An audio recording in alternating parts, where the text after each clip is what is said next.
So I'm after causing trouble for so long, my mom said that she's happy because after high school, when I quit Meyer and all, I started doing more and more drugs. Behind my parents' back, I would buy vapes. Well, one vape in particular, and I smoked the whole damn thing in like 10 minutes. Don't ask me how I did it without passing out.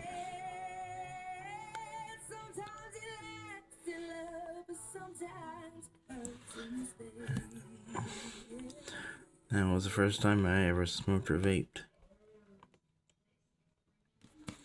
And then after that, I quit for a while, and then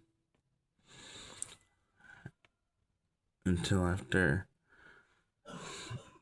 I left, I ran away from my parents' house again. I actually was not doing smoking or vaping.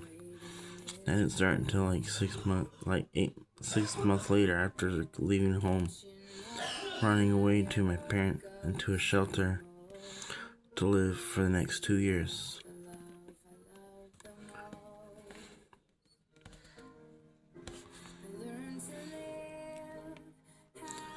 I had ran away. I turned my cell phone off. I had called the police ahead of time, telling them, hey, I am leaving my parents' house. I'm going somewhere else. I got other places that I can go. And wound up going down the road, same road that I got caught in 6th grade. And this is a mother of a family who's seen me and took me to go get my own bank account, took me out for lunch. And that morning prior to me running away, I had snuck out of the house through the garage at the front door, went all the way to the back side of the neighborhood and went down the road. And a little past the same spot where I got caught in 6th grade by a stranger, a little bit further down, another mother came in and she asked me, why are you leaving your home? Why are you running away? Because we had an argument and I'm done. So I fought back and I said, I want to get my own money, my own bank account. So they took me to my bank. And then after there, they took me out for lunch, and then we went to a church. And it was like a community center.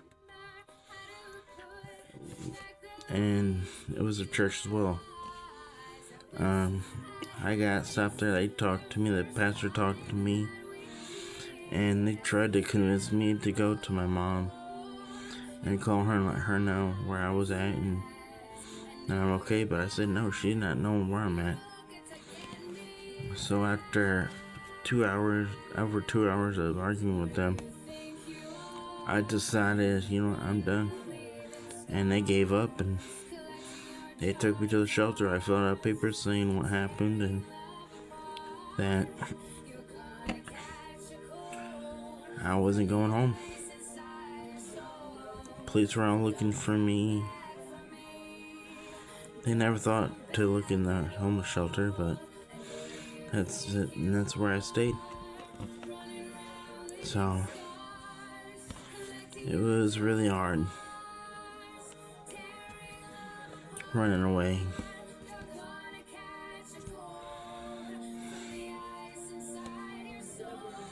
After turning my phone on that night,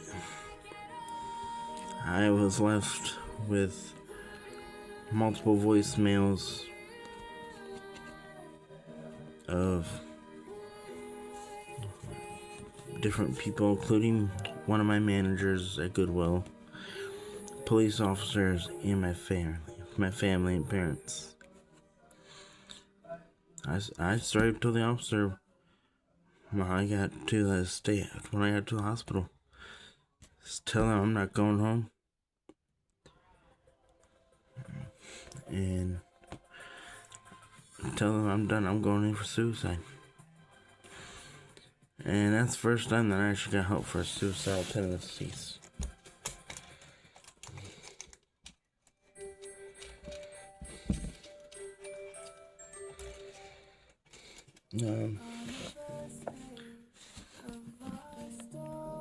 And then after being in the hospital for multiple hours, they denied services because I didn't meet the requirements.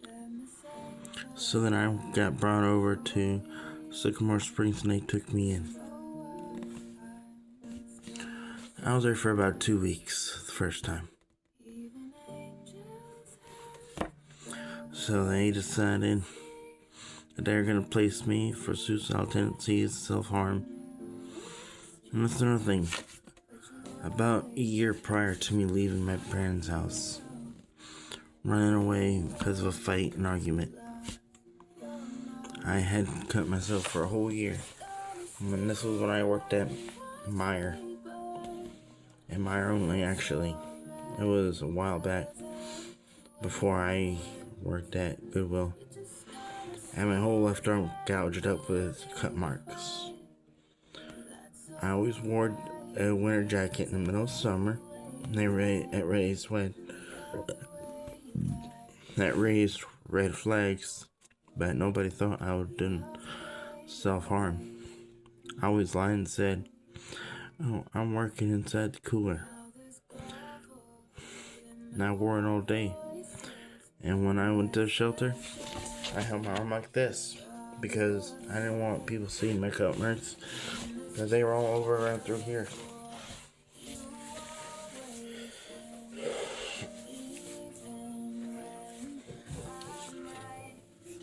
Yeah, all right through here.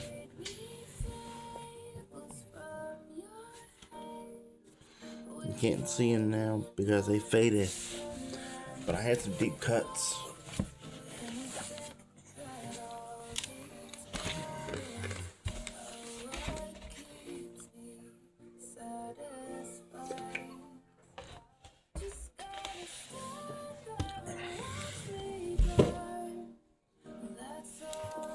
But yeah,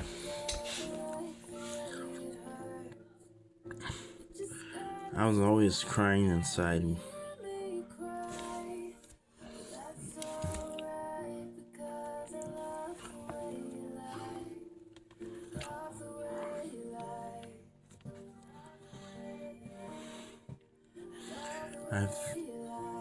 I've been struggling my whole life with depression.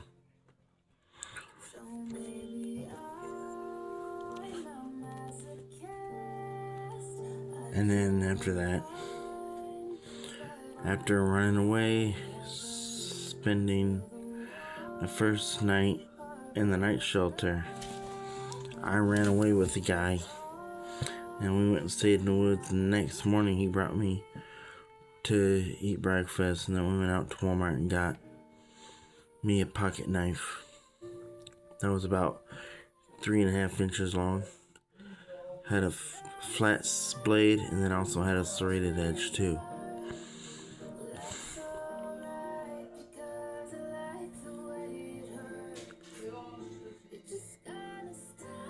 It was not fun. And the part that I'm gonna say right now was I had lost everything that I had with my family. I didn't have as much as I did over the years, but after going to the shelter, staying for 2 years, I decided to hitchhike with random strangers. Wound up with pneumonia in Jonesboro, Arkansas. Um, and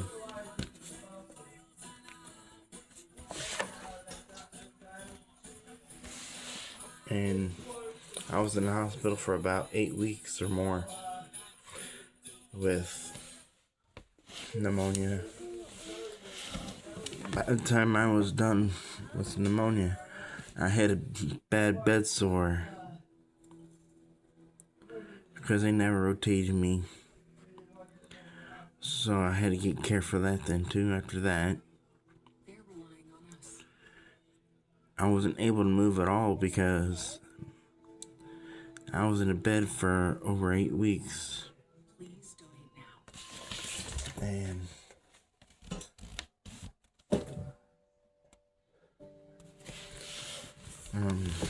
just it was really hard. Being in the hospital, being dehydrated. I still have vivid memories of everything.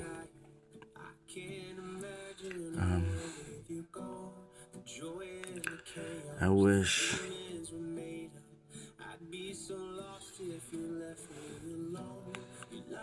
I would have done smart decisions, but after going to Arkansas, I was hitchhiking there. They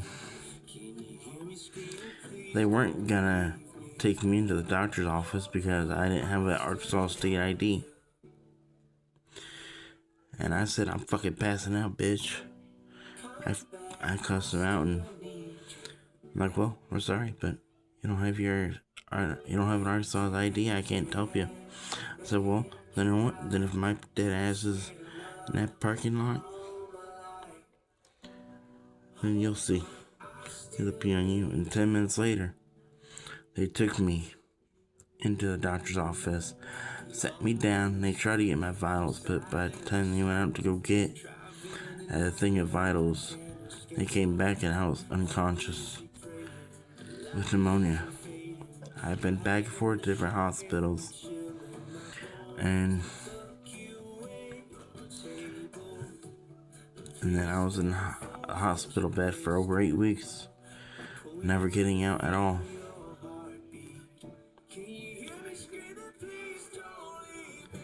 And so I wound up having to go into therapy, and then I had to go and get my bed sore done because that wasn't good. Then they cut me open. They put gauze and stuff down in there, and they discharged me. The other hospital discharged me with an open wound that was uncared for. And I ended up just giving up.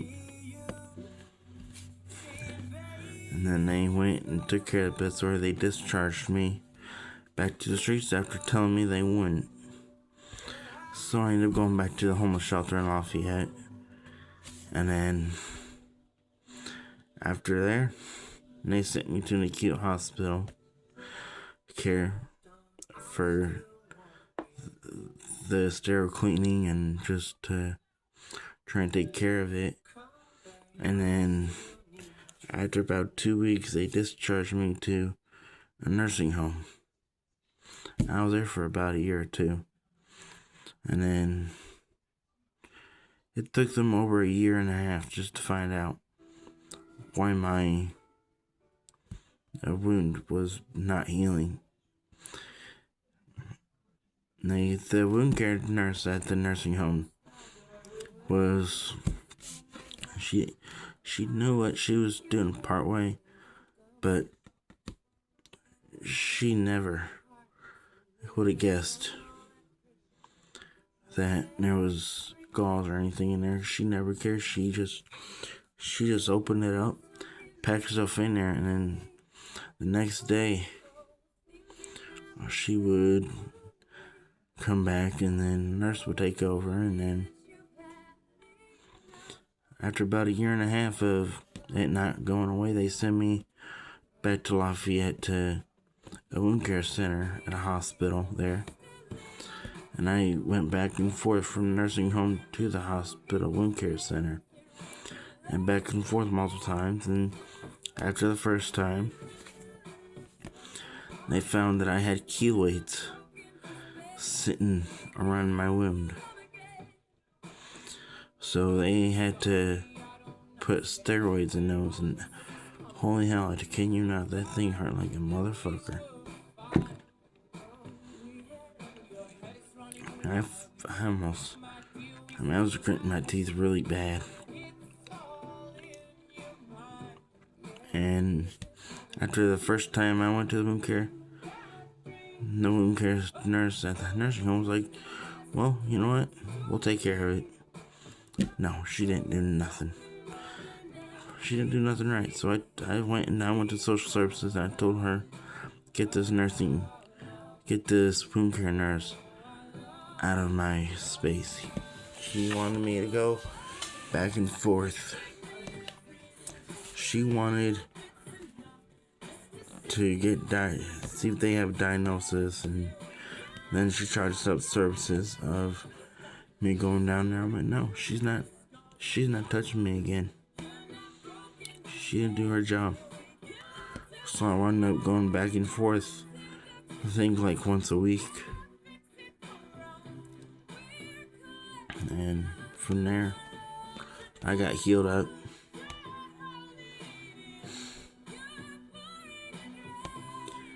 And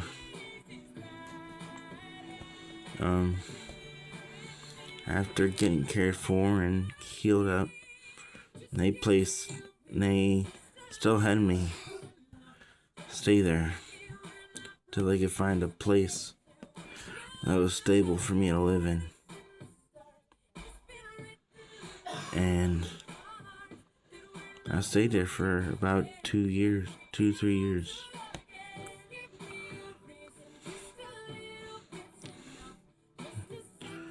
Like I think like almost 2 years.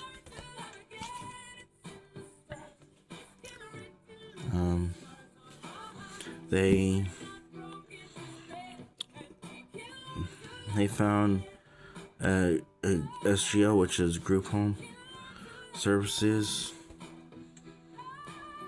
and after placement of the nursing home, I went to a company and went to one of their houses to see if I liked it or not, and I said, yeah, it's nice. It was an actual home, and I went there, spent I think one night there after the first visit, and then after that I went and I got placement there for about a couple years. And then after about 2 years of living there, they placed me at another company with community living. And that's where I'm at right now. So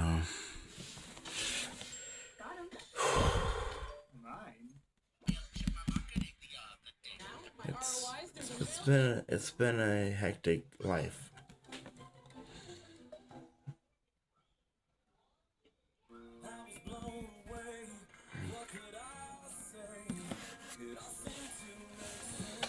So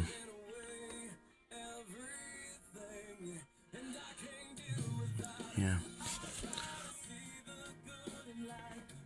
But yeah, I'm doing better now. I had a job. I worked at a McDonald's, but I'm no longer there. About another 6 months I might be looking for another job by March. Not for sure, but Yeah.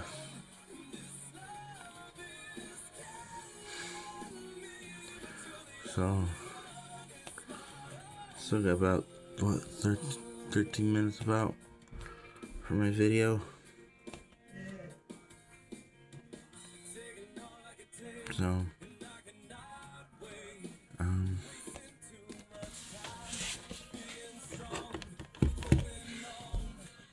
I play with these pipe cleaners. Gives me something to fidget with.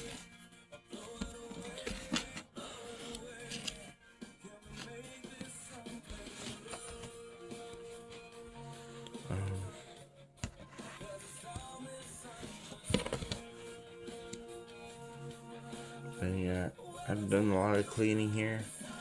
At some point, I'm gonna do an inventory. Don't think it'll happen tonight. Might happen tomorrow. I don't know. But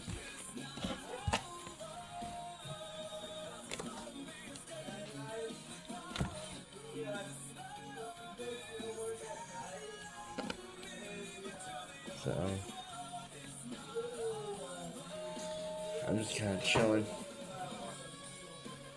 I'm gonna show you my room. It's not clean. Well, it's mostly semi-clean.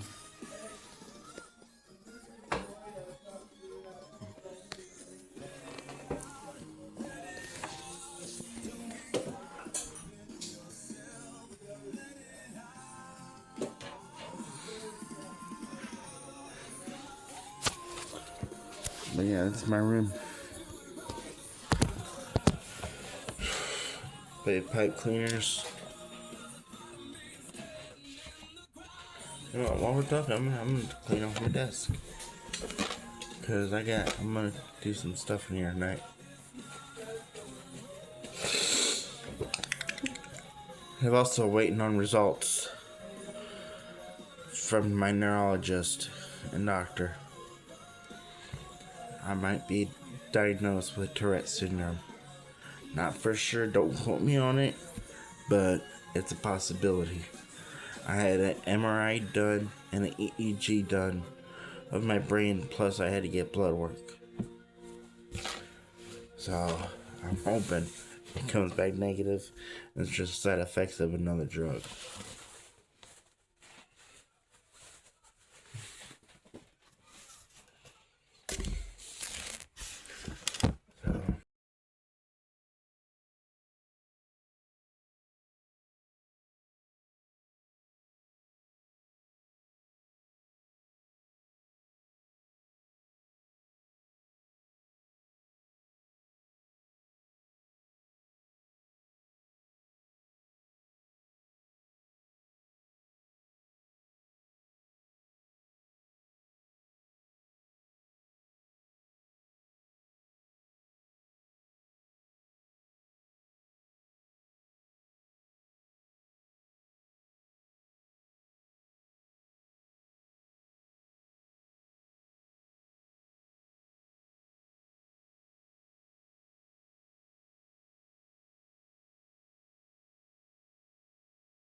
strikes and I've taken a trip down. Side effects, dizziness, on and off.